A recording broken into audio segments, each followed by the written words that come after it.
ایک بات بڑی ضروری ہے، وہ میں نے آپ سے ضرور کرنی ہے۔ ایک آیت ہے قرآن پاک کی سورۃ بقرہ پہلا سپارہ آیت نمبر 120۔ اللہ تعالیٰ نے نا ایک حد بیان کر دی، فرمایا وَلَن تَرْضَىٰ عَنْكَ الْيَهُودُ وَلَا النَّصَارَىٰ حَتَّىٰ تَتَّبِعَ مِلَّتَهُمْ۔ فرمایا یہ یہودی اور عیسائی تم سے ہرگز راضی نہیں ہوں گے۔ یہ قرآن ہے اور سادہ ترجمہ تفسیر کی بھی ضرورت نہیں۔ یہ معاہدے کر لیں، محبت کے وعدے کر لیں، یہ تم سے راضی نہیں ہوں گے۔ کب راضی ہوں گے؟ حتیٰ تتبع ملتہم، یہاں تک کہ تم ان کے دین کی پیروی کرنے لگ جاؤ۔ میرا جب پہلی دفعہ پاسپورٹ بنا تو میں نے سارا پڑھا، کتابیں پڑھنے کا شوق تھا شروع سے۔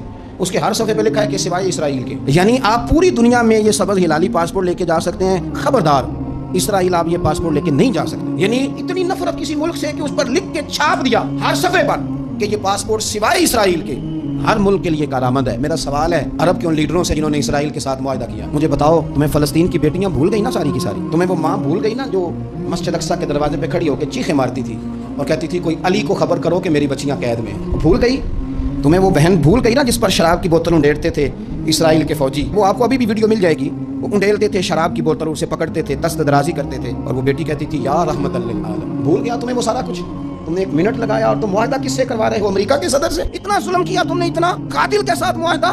کیا سمجھتے ہو فلسطین والوں کا کوئی والی وارث نہیں؟ سنو، میرے رسول کریم صلی اللہ علیہ وسلم نے فرمایا میرا کوئی مالدار امتی دنیا سے چلا جائے، پیسے جائیدادیں چھوڑ کے جائے تو اس کی اولاد میں بانٹ دینا، لیکن اگر اس کے ذمہ قرضہ ہو تو میرے پاس آ جانا، میں اپنی امتی کا قرض ادا کروں گا۔ جس کا کوئی وارث نہیں ہوتا مدینے والا اس کا وارث ہوتا ہے، میں قرض دوں گا اپنے امتی کا۔ کیا سمجھتے ہو فلسطینی لاوارث ہے؟ صبح قیامت نبی پاک تم سے سوال کریں گے، تمہیں اللہ کے حضور حاضری دینی ہے۔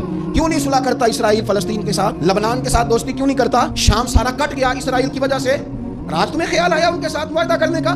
ہمیں سبق پڑھاتے ہو، خدا سے ڈرو۔ اور پھر اقبال کہتے ہیں مسلمانوں سے مایوس نہ ہونا، حکمرانوں سے زیادہ امیدیں بھی نہ لگانا۔ وہ جو چھوٹے چھوٹے لوگ نکلے تھے نا صحرا سے، بظاہر غریب تھے، بظاہر ان کے پاس مال نہیں تھا، وہ خالد بن ولید جیسے، وہ سعد بن ابی وقاص جیسے، بظاہر ان کے پاس زیادہ اسلحہ نہیں تھا۔ اقبال کہنے لگے مایوس نہ ہونا، یہ نہیں کہنا بن کچھ نہیں سکتا، فرمانے لگے رات میں نے سنا ہے فرشتے آپس میں باتیں کر رہے۔